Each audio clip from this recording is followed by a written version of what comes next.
हाय। आज के वीडियो में हम सबसे पहले ये बोल के शुरू करेंगे, लाइफ इज़ ब्यूटीफुल।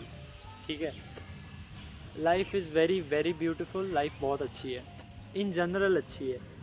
और मैं ये आज हम बात करेंगे कि मैं मतलब ऐसा इंसान हूँ ना कि कुछ भी होता है मैं उससे एक थियरी बनाने का ट्राई करता हूँ। और ऐसा भी मैंने कहीं पढ़ा था कि जो इंसान जितनी ज़्यादा थियरी बनाता है, जितना सोचता है, वो खुद को सेफ़ रखना चाहता है, ताकि क्योंकि इंसान को अनएक्सपेक्टेड सिचुएशन से डर लगता है, इसलिए वो हर सिचुएशन से कुछ ना कुछ सीख के एक थियरी बना लेता है।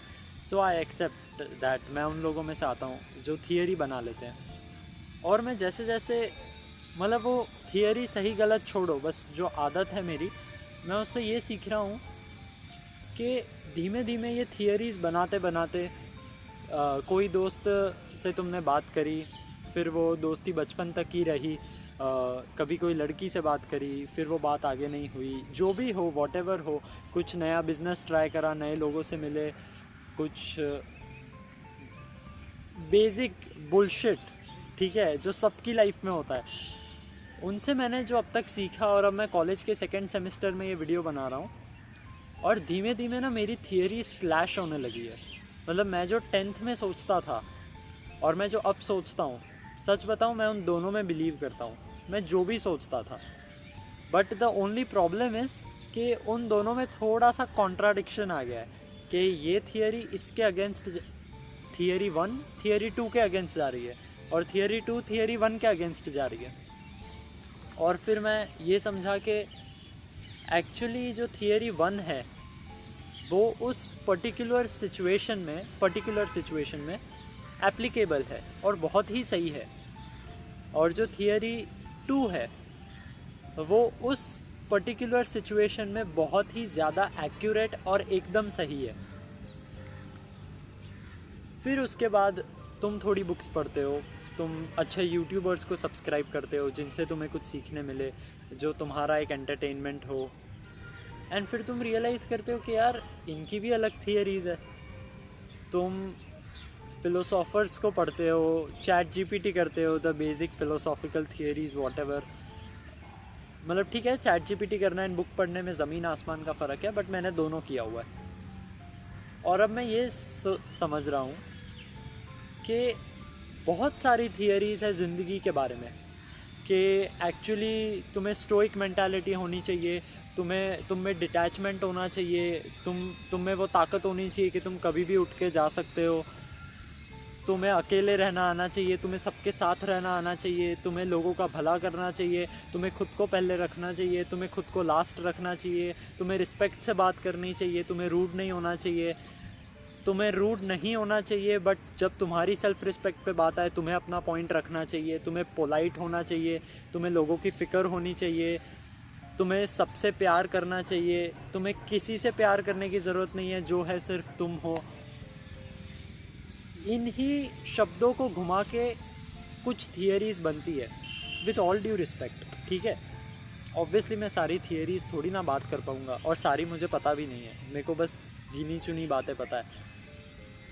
बट जैसे जैसे मुझ में ये जो टाइम के हिसाब से नॉलेज आ रहा है, मतलब इसको कहेंगे तो नॉलेज ही ना, मैं ये समझ रहा हूँ कि सब कुछ कॉन्ट्राडिक्शन में चल रहा है। हर थियरी एक इंसान ने ही लिखी है, अनटिल एंड अनलेस वो कोई स्पिरिचुअल बुक हो, ठीक है।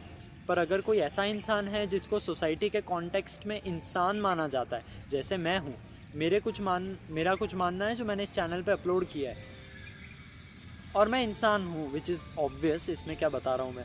बट कोई और इंसान है तो उसका कुछ और मानना है। एंड मैं ये समझता जा रहा हूँ कि लाइफ इज़ एक्चुअली रैंडम। तुमको ये लगता है कि यार वो इंसान मेरी ज़िंदगी में लिखा हुआ है, यार मुझे यही बिज़नेस करना चाहिए, मुझे ऐसा ही बिहेवियर रखना चाहिए। कोई एक इंसान की वजह से तुम ऐसा बिहेवियर रख रहे हो कि आज के बाद तो मैं किसी पे ट्रस्ट नहीं करूँगा, आज के बाद मैं किसी से प्यार नहीं करूँगा। या कोई ऐसा तुम्हारी लाइफ में आ गया, तुम ये सोच रहे हो आज के बाद मैं किसी से नफ़रत नहीं करूँगा, सबसे प्यार करूँगा। ये सुनने में बहुत पॉजिटिव लगता है, बट कहीं ना कहीं बहुत एक सिचुएशन माइन्यूट सी आएगी बहुत ही छोटी सी सिचुएशन जहाँ पे तुम समझ जाओगे कि यार ये गलत है। तुम सबसे प्यार नहीं कर सकते, तुम हमेशा सबकी हेल्प नहीं कर सकते, एंड यू रियलाइज कि यार life is random, life doesn't make sense. ठीक है, देखो भगवान ने इंसान को बनाया, अब ना इंसान एक थियरी है, ठीक है, अब ये थियरी भी कभी ना कभी कोई गलत प्रूव कर देगा, बट मेरे को ये फिलोसॉफी एंड साइकोलॉजी में सोचना इसलिए पसंद है क्योंकि इसमें सोचना ना कभी ख़त्म नहीं होता है। जैसा मैथ्स में होता है ना कि ये थियरी बन गई, पाइथागोरस थियरम बन गया तो बन गया, उस पर फुल स्टॉप लग गया, अब तुम उसे छेड़ नहीं सकते। मेरे को ये थोड़ा कम पसंद है, मैं शायद अच्छे से बता नहीं पा रहा हूँ, बट मुझे फ़िलोसॉफी साइकोलॉजी इसलिए पसंद है कि तुम हर थियरी में जो किसी भी साइकोलॉजिस्ट या फिलोसोफर ने बताई है, तुम उसमें अपने हिसाब से कोई चेंज ला सकते हो और वो चेंज की रिस्पेक्ट करेगी सोसाइटी। तो मुझे ये बहुत पसंद है। और अब मैं क्या कह रहा था मैं भूल गया एक्चुअली, और मैं सही में भूल गया। मेरे साथ ऐसा पता नहीं क्यों होता है, मैं बोलते बोलते चालू सेंटेंस के बीच में मैं रुक जाता हूँ कि क्या बोल रहा था मैं। बट हाँ, ये जो थियरीज है ना, इन सब का कोई सेंस नहीं बनता है और लाइफ बहुत ज़्यादा रैंडम है। क्योंकि देखो, तुम्हारा कभी कोई दोस्त था, हाँ याद आ गया, ओके, कि भगवान ने इंसान को बनाया और इंसान ना एक इससे बहुत ज़्यादा बंधा हुआ है इस ऑब्जर्वेशन, जिस भी इंसान ने ऑब्जर्वेशन करा था उसने एक theory the, the spotlight effect. हमको ना ये कभी कभार अच्छा भी है, बट हमको लगता है कि सब कुछ हमारे साथ हो रहा है, ये मतलब किसी की ज़िंदगी में कुछ गलत हो गया, this is actually a mature thought कि तुम खुद को रिस्पॉन्सिबल मान रहे हो, you are being a man, and चलो मैन वुमेन ठीक है यार, you are being a human, ठीक है, तुम एक इंसान बन रहे हो और तुम एक अच्छे इंसान बन रहे हो क्योंकि तुम रिस्पॉन्सिबिलिटी ले रहे हो। बट कभी कभार ये स्पॉटलाइट इफ़ेक्ट होता है कि यार सब लोग मुझे देख रहे हैं, आज से देखना मेरे साथ ऐसा एक बार हुआ ना तो मैं हमेशा ऐसे ही रहूँगा, तुम स्टीरियोटाइप बना लेते हो। वो होता है ना कि सारे लड़के ऐसे ही होते हैं, सारी लड़कियां ऐसी होती है, सारे इंजीनियर ऐसे होते हैं, सारे लॉयर ऐसे होते हैं। इन सब का कोई मतलब नहीं है मेरे को। मैं भगवान में मानता हूँ और सच बताऊँ मैं इसमें भी मानता हूँ कि किस्मत है, सब लिखा हुआ है, पर मेरा ये भी मानना है कि वो किस्मत बदलती है। लाइफ इज़ रैंडम, वो किस्मत बदलती है। क्योंकि अब मैं भगवान में मानता हूँ, इसलिए मेरा जवाब थोड़ा ऐसा होगा कि यार देखो, भगवान ने इंसान बनाया एंड भगवान ये समझ गए कि यार ये इंसान में ना ताकत बहुत है, ये इंसान कुछ भी कर सकता है, कुछ गलत भी कर सकता है, कुछ सही भी कर सकता है। तो उन्होंने एक सिंपल सा रूल बनाया, मेरे को लगता है कि एक रूल है जो बहुत ही ज़्यादा मैटर करता है, वो रूल है लॉ ऑफ कर्मा। भगवान ने एक फाइनल थॉट बनाया कि इंसान को तो मैंने बना दिया है, इंसान में तो इतनी ताकत है, इंसान कुछ भी कर सकता है। अब मैंने सबकी किस्मत तो लिखी है, पर हो सकता है कोई इंसान में इतनी ताकत है कि वो अपनी किस्मत से बढ़कर कुछ कर रहा है। तब भगवान ने सोचा कि यार ये लॉ ऑफ कर्मा बनाते हैं। सिंपल सा रूल है, तुम जो करोगे वो तुमको मिलेगा। इस रूल से you can change the world.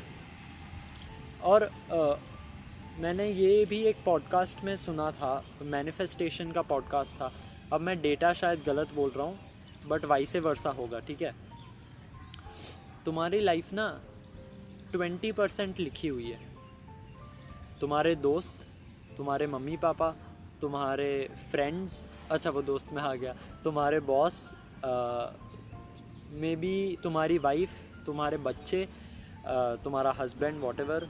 मैं लड़का हूँ इसलिए मैं वाइफ बोल रहा हूँ, बट ये सब ना तुम्हारा लिखा हुआ है। इनके साथ तुम्हारा रिएक्शन कैसा होगा, इनके साथ तुम्हारा रिश्ता कैसा होगा, कहीं ना कहीं मेरा मानना है कि वो एक लेवल तक तुम चेंज कर सकते हो, तुम्हारा रिएक्शन बहुत ज़्यादा मैटर करता है, ठीक है, तुम्हारा सीखना बहुत ज़्यादा मैटर करता है। और फिर मेरा, और मैं पता है ये इसमें इतना क्यों मान रहा हूँ, मतलब इस पर्टिकुलर मोमेंट में कि सब कुछ लिखा हुआ है, मतलब सॉरी, लाइफ इज़ रैंडम, लिखा होके भी कुछ नहीं लिखा है। मान लेते हैं तुम्हारी किस्मत में लिखा है। देखो, अगर तुम किस्मत में और नसीब में मानते हो ना, तो तुम ये भी समझोगे कुछ लोगों के नसीब में लिखा है, पर वो कभी उतना अचीव उन्होंने किया ही नहीं जितना लिखा था। बड़े बड़े पंडित भी बोलते हैं कि हमने ऐसी कुंडलियाँ देखी, ऐसी किस्मत देखी लोगों की कि बहुत कुछ लिखा हुआ था, बहुत सारे राजयोग थे, पर उन्होंने कभी कुछ करा ही नहीं।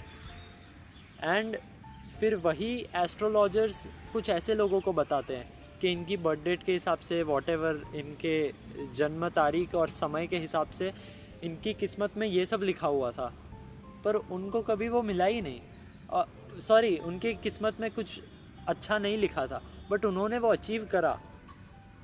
समझ रहे हो तुम? तो किस्मत का ऐसा है, right, you can change that, क्योंकि तुम्हारा रिएक्शन मैटर करता है। एंड अगर सब कुछ लिखा हुआ है तो हम जी ही क्या रहे हैं?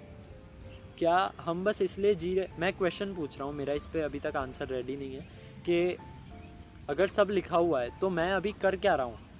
जब ये लिखा हुआ है कि मेरे दोस्त कौन होंगे, ये होंगे, तो डोंट यू थिंक मुझे बैठ जाना चाहिए? ऑब्वियसली मुझे बैठना नहीं चाहिए। हमारी पूरी बुक लिखी हुई है, हम बुक का पेज टर्न करते जा रहे हैं। अच्छा, आज जैसे आज पर्टिकुलर डेट बताता हूँ क्या है। आज है 11 फरवरी 2025। तुम ये वीडियो काफ़ी बाद में देखोगे, 11 फरवरी से तो बहुत बाद में देखोगे, तब तक मेरे बाल लंबे हो गए होंगे। बट तुम जब भी ये देखो, अगर आज लिखा हुआ है तो मैं जी के ऐसा कर क्या रहा हूँ? मैं बस अपने पेजेस टर्न कर रहा हूँ। एंड ऐसी कोई बुक नहीं है जिसको शायद तुम वापस नहीं लिख सकते। लाइफ की सबसे अच्छी चीज़ वही है कि लाइफ इज़ नॉट मैथ्स, ठीक है। मैथ्स में कुछ थियरम्स है तो वो है, बट लाइफ ऐसी नहीं है। तुम अपनी किस्मत को बदल भी सकते हो। एंड मैं ये उस वे में नहीं कह रहा, कुछ बहुत ही अच्छे वे में, कि तुम, मतलब मैं मोटिवेशन नहीं दे रहा कि तुम अचीव कर सकते हो, तुम न जाने क्या कर सकते हो।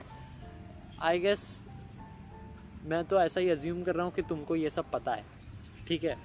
ऑब्वियसली हम कुछ भी कर सकते हैं, मेरा तो यही मानना है। बट अगर तुम थोड़ा सा लोगों की लाइफ को देखो ना, तो ज़्यादातर यही हुआ है कि जब उन्होंने कहा है कि यार आज से तो मैं ऐसा ही रहूँगा, आज से मैं एकदम इंट्रोवर्ट हो जाऊँगा, किसी से बात नहीं करूँगा, या आज से मैं सबसे बात करूँगा, बहुत सारे दोस्त बनाऊँगा, बहुत लोगों को अप्रोच करूँगा, एक टाइम पे जाने के बाद उनका मानना हमेशा चेंज हुआ है, राइट। जब हम सोचने लगते इंसान, अब शायद हम एक इस वीडियो से हम एक कंक्लूजन पे पहुंच पा रहे हैं। तुमने ऐसा किया ही होगा, ठीक है, फटाफट हम वहाँ पे जाते कंक्लूजन पे। तुमने ऐसा किया ही होगा कि यार आज से मेरा ये बिहेवियर रहेगा, आज से मैं एकदम स्टोइक बन जाऊँगा, आज से मैं हंसना बंद कर दूँगा, आज से मैं गुस्सा करना बंद कर दूँगा, आज से मैं बहुत प्यार करूँगा, वॉटेवर तुम कुछ भी सोच सकते हो। और फिर कुछ महीनों बाद यू आर लाइक, ठीक है, पर मैं एक्चुअली ऐसा हूँ नहीं। समझ रहे हो तुम? इसका मतलब पता है क्या है? मतलब इसका मतलब ये निकल के आ रहा है कि तुम बिना वजह थियरीज़ बना रहे हो। मैं थियरीज़ बनाना रोकूंगा नहीं, वो बस मेरी आदत हो गई है, मैं वीडियोस तो बनाता रहूँगा। बट शायद इंसान ना सब कुछ खुद को सेफ करने के लिए, खुद को प्रोटेक्ट करने के लिए, इंक्लूडिंग मी, मैं उस कैटेगरी में आता हूँ, मैं एक्सेप्ट करता हूँ कि तुम ना खुद को प्रोटेक्ट करने के लिए बहुत थियरीज़ बना देते हो। एंड फिर मतलब थियरी बनाने में कोई नुकसान नहीं है, फ़ायदा बहुत ही टेम्पररी है। और एक्चुअली एक नुकसान ये है कि देखो, समझना और वो समझ के साथ खुद खुद को भी समझना और तुमने जो थियरी बनाई है उसको भी समझना और फिर उसको लाइफ में लाना इज़ डिफरेंट। भगवान ना करे अभी तुम्हारे साथ कुछ गलत हो जाता है एंड तुम आर्टिफिशियली, इस वर्ड पे ध्यान देना, आर्टिफिशियली ये सोचने लगो ना कि भाई आज से तो मैं ऐसा ही रहूँगा, आज से तो बात ही ख़त्म हो गई, आज से किसी से बात नहीं करूँगा, किसी को अपना नहीं रखूँगा। हम सबका वो फेज़ आता है, ठीक है। तो तुम बस खुद को कुछ दिनों के लिए प्रोटेक्ट कर रहे हो, बट उसके बाद तुम खुद को कंट्रोल नहीं कर पाओगे। अगर तुम्हारा नेचर ऐसा है ना कि यार मुझे तो लोगों से बात करनी है पर एक बुरा एक्सपीरियंस हो गया तो मेरे को बात करने में डर लग रहा है, बहुत ही स्वाभाविक है। बट मैंने अभी क्या बोला कि मेरे साथ एक बार बुरा हो गया, एक बार बुरा हो गया तो आज से मैं सबके साथ ऐसा रहूँगा। ये जो सेंटेंस है ना, इसमें सबसे पहली गलती और शायद एक ही गलती ये है कि मैं थियरी बनाने की कोशिश कर रहा हूँ, मैं लाइफ को समझने की कोशिश कर रहा हूँ। What if life is random? I know ये एक पैराडॉक्स है क्योंकि मैंने स्टार्टिंग में बोला मैं भगवान में मानता हूँ और अब मैं ये कह रहा हूँ life is random. But what if life is random? क्योंकि तुम सोचने जाते हो फिर तुम वैसे नहीं रहते, तुम कुछ टाइम तक ऐसे रहते हो। मान लेते तुम्हारा एक ब्रेकअप हुआ या कुछ तुमने एग्ज़ाम का प्रिपरेशन किया एंड रिज़ल्ट अच्छा नहीं आया, ट्रॉमेटाइज हो गए तुम। फिर कुछ सालों बाद सबके नेचर पे डिपेंड करता है तुम्हें कितना टाइम लगता है मूव ऑन करने में किसी भी सिचुएशन से। कुछ सालों बाद तुम ये रियलाइज़ करते हो कि यार कितना बच्चा था मैं, इतनी सी बात को लेके मैं खुद को बदलने की कोशिश कर रहा था, वो भी नेगेटिव वे में। और खुद को बदलना इज़ वेरी डिफरेंट, खुद को इम्प्रूव करना इज़ डिफरेंट, ठीक है। तुम खुद को जब बदलने का ट्राई करते हो ना कि तुम्हें लोगों से बात करनी है, तुम्हें मतलब या तो लोगों से बात करनी है या तुम्हें शांत बैठना है, बट जब तुम खुद को रोकते हो कि नहीं मुझे ऐसा पर्सोना बनाना है, मुझे ऐसी पर्सनालिटी बनानी है तो ही मैं खुद को सेफ़ रखूँगा, तो अगर तुम अभी इस फेज़ में चल रहे हो तो मैं गारंटी दे सकता हूँ, आई एम 96% श्योर तुमको मैं गलत लगूँगा कि नहीं श्रेयस ऐसा नहीं होता है। हमें खुद को प्रोटेक्ट करने के लिए कभी कभार वो पर्सनालिटी रखनी पड़ती है। That is temporary. एक्चुअली जो पर्सनालिटी होती है ना वो पता है कब आती है? जब तुम्हारी ये टेम्पररी थियरी पे तुम सालों बाद हंसते हो। ऐसा भी हो सकता है मैं इस वीडियो पे और सालों बाद हंस रहा हूँ कि मैं क्या बात कर रहा था, तुम समझ रहे हो ना। ये भी एक थियरी है। सी लाइफ में हर जगह पैराडॉक्स है, हर जगह पैराडॉक्स है, कुछ भी कंप्लीटली डिफाइंड नहीं है। इसलिए मेरे को ज़िंदगी बहुत पसंद है, इसलिए लाइफ इज़ ब्यूटीफुल। मैंने जब ये कहा कि लाइफ में कोई थियरी नहीं है, life is random, life is random भी तो एक थियरी हुई ना, समझ रहे हो तुम। मैं कह रहा हूँ लाइफ में कोई थियरी नहीं है, जिसको जैसे जीना है जियो, नोबडी केयर्स। नोबडी केयर्स भी तो एक थियरी हुई कि ये मेरी थियरी है, मैं ऐसे जीता हूँ कि ठीक है जो होना है होगा, आई डोंट एक्सपेक्ट एनीथिंग। ये भी एक थियरी है। तो इंसान एक किताब है, तुम जो सोचोगे तुम वैसा बोलोगे, और इसमें कुछ गलत नहीं है। मतलब मैं शायद कुछ ऐसा डिफ़ाइन करना चाहता हूँ जो शायद कभी डिफ़ाइन हो ही नहीं सकता है, राइट? कि life is random, but life is random भी तो एक थियरी हुई ना। और जहाँ पे वर्ड थियरी आ गया इसका मतलब इट्स नॉट रैंडम, ओके। और इस वीडियो से तुम ना खाली मेरे थॉट के कंक्लूजन तक पहुँचे हो, तुम यूनिवर्सल कंक्लूजन तक नहीं पहुँचे हो कि अच्छा हमने ये वीडियो देखा अब हम समझ गए लाइफ ऐसी है। हो सकता है तुम्हारा अभी भी मानना है कि नहीं यार हर एक चीज़ लिखी हुई है। मेरा मानना है सब कुछ लिखा हुआ है, बट इतना ज़्यादा भी नहीं। थोड़ा तो भगवान ने तुम्हारे लिए रखा है कि तू भी इंसान है, तू जी के देख, तू अपनी किस्मत लिख के देख, तू अपने कर्म कर, तू अपना कर्मा संभाल, तू अपनी मैच्योरिटी दिखा। थोड़ा बहुत मैंने लिखा है, थोड़ा बहुत तू लिख। व्हाट इफ भगवान ने ऐसा किया है? And I just like making videos like this, जिसमें हम शायद एक फाइनाइट कंक्लूजन तक पहुँचे या नहीं, आई डोंट नो, बट मैंने अपनी बात ज़रूर रखी। मुझे मज़ा आता है ये करने में। I just like making videos and इसलिए लाइफ इज़ ब्यूटीफुल।